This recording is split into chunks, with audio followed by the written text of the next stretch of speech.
stay fair, of course. Let's move on down the line to Jacksonville, where the Jaguars last year, they finished 9-8.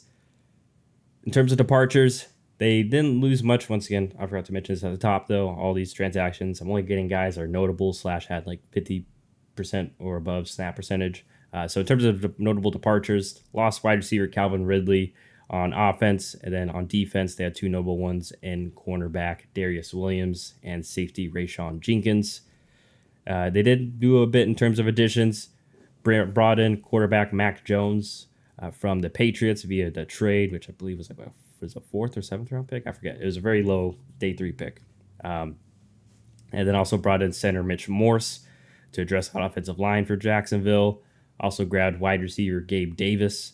And then on defense, they went and grabbed defensive tackle Eric Armstead from the 49ers. And then in the secondary, they grabbed safety Darnell Savage from my Packers, as well as safety Adrian Amos and Tayshaun Gibson as well. I believe I've heard, I'm not sure if it's true, I'll look it up in a second, but they may be trying to make Savage like a nickelback / defense cornerback. We'll see how that works. And then draft-wise, though, in the first round, they went and grabbed wide receiver Brian Thomas Jr. out of LSU at pick 23, and they stayed with LSU. In the second round, went defensive lineman Mason Smith, and then in the third round, grabbed cornerback Jarrian Jones out of Florida State at pick 96. So, John, throwing it to you. We expected Jacksonville to kind of take the step that we just kind of alluded to for Houston last year. It didn't really work out that way. So what are your thoughts and feelings on them heading into this year? I think Jacksonville had an okay offseason. They didn't really lose anybody that was a major difference maker for them, quite frankly. Even Calvin Ridley, it was a very hyped up addition, and he had a solid season, but I don't think that he did anything that that wide receiver room is really going to miss that much, especially when Christian Kirk has always been consistent for them. Evan Ingram has been a great tight end for quite some time. And then you bring in Gabe Davis, you bring in Brian Thomas Jr. I think both of those guys can definitely fill the void that was left by Calvin Ridley. And I think that Brian Thomas Jr., quite frankly, he has the potential to maybe even surpass that production. So I don't think they really lost anybody huge in terms of the additions. I'm a fan of what they did. You bring in Mitch Morse. He had a top 5 pass grade for centers last year. So in terms of keeping Trevor Lawrence upright, I think that's a big addition on the interior of the offensive line.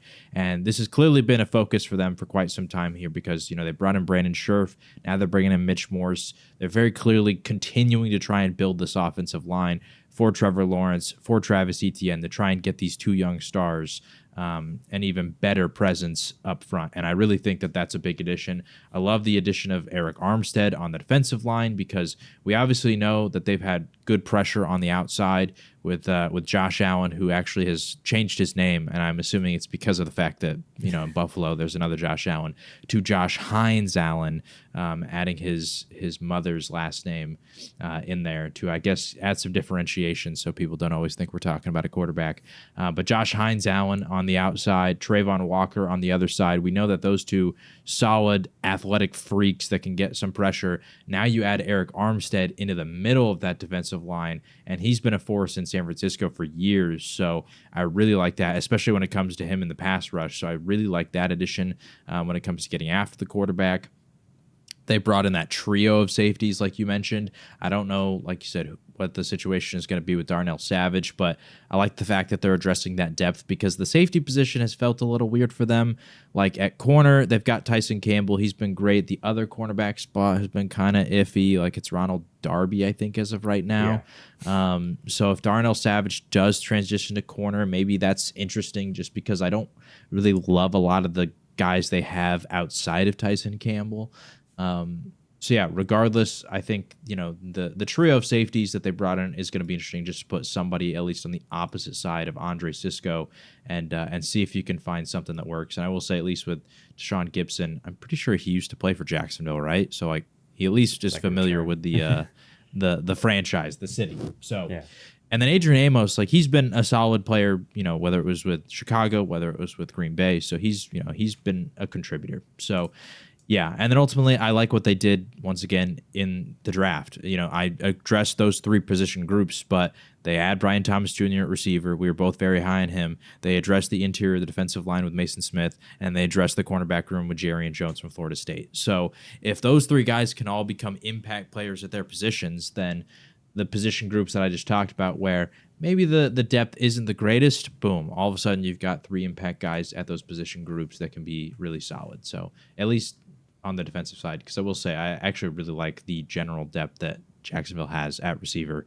Even guys like Parker Washington or Devin Duvernay, who are a little bit younger but can make an impact. So, I like Jacksonville's offseason. I'm hoping that this team can kind of get back to where they were, because it felt like this was the team that was primed to run this division for quite some time. Obviously, Houston and CJ Stroud are going to have something to say about that, but I really do think we could be absolutely spoiled if Jacksonville can also kind of get into that mix, and maybe both of these teams are having like a true rivalry develop, as it's, Lawrence versus Stroud year in, year out. I think that could be really fun. So I'm hoping that, Lawrence takes another step, because last year he had a good year, but the turnovers definitely were increased. And so if he can bring that down, if the improved offensive line can allow ETN to be a little more efficient, and then maybe, Brian Thomas Jr., if he can really develop as a star, that offense could be deadly.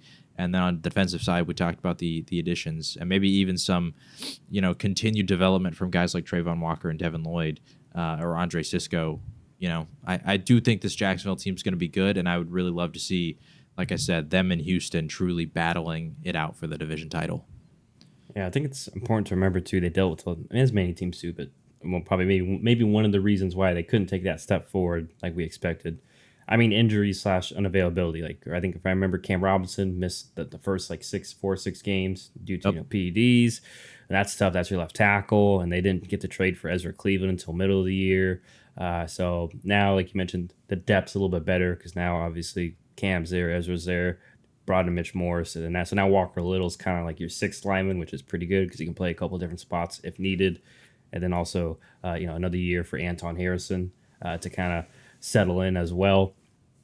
And as well as Tank Bigsby, he was solid the preseason. People have always felt that, going back to last year as well, that he could be a very good change of pace behind ETN.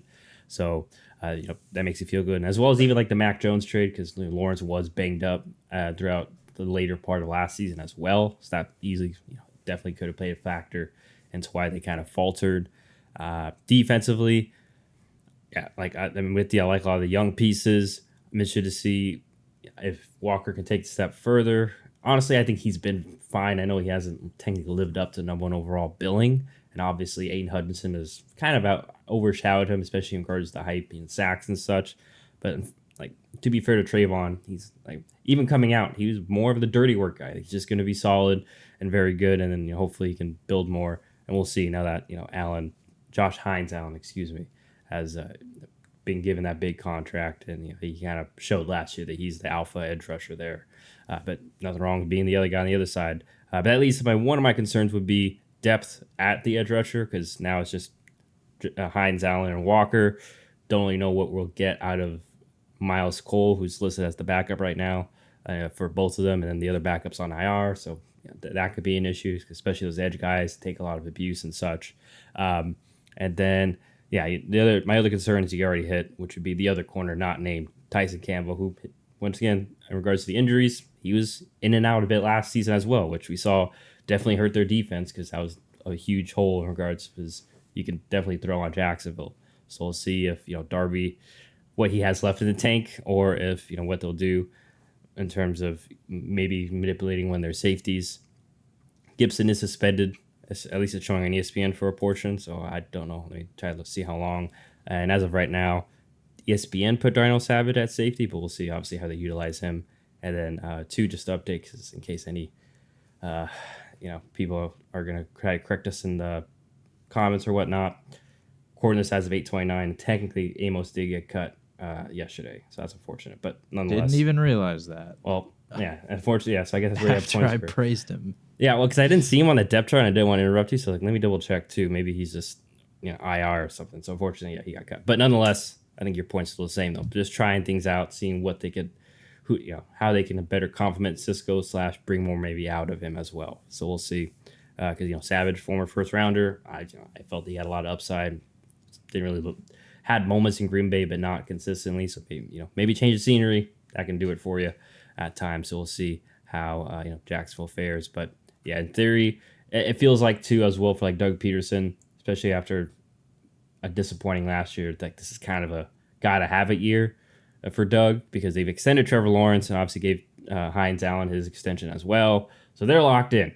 It's just a matter, it feels like the pressure's on Doug Peterson to do this, and we'll see. Because we've seen the good in regards to that, the Super Bowl in Philadelphia, where they were awesome and creative and just a dominant team. And then we saw how that kind of fell apart, and it felt like a little bit like last year. They got really simple on offense at times as well, especially in the run game. But maybe that's because of the shuffling of the O-line. We'll see how they better incorporate that. And important to remember too, you mentioned Calvin Ridley was lackluster as well. Like he had some big drops, like in a couple of games, like wide open touchdown drops too. He didn't have a great year, obviously, like you alluded to. So that's maybe why they kind of obviously grabbed Brian Thomas to fill that void.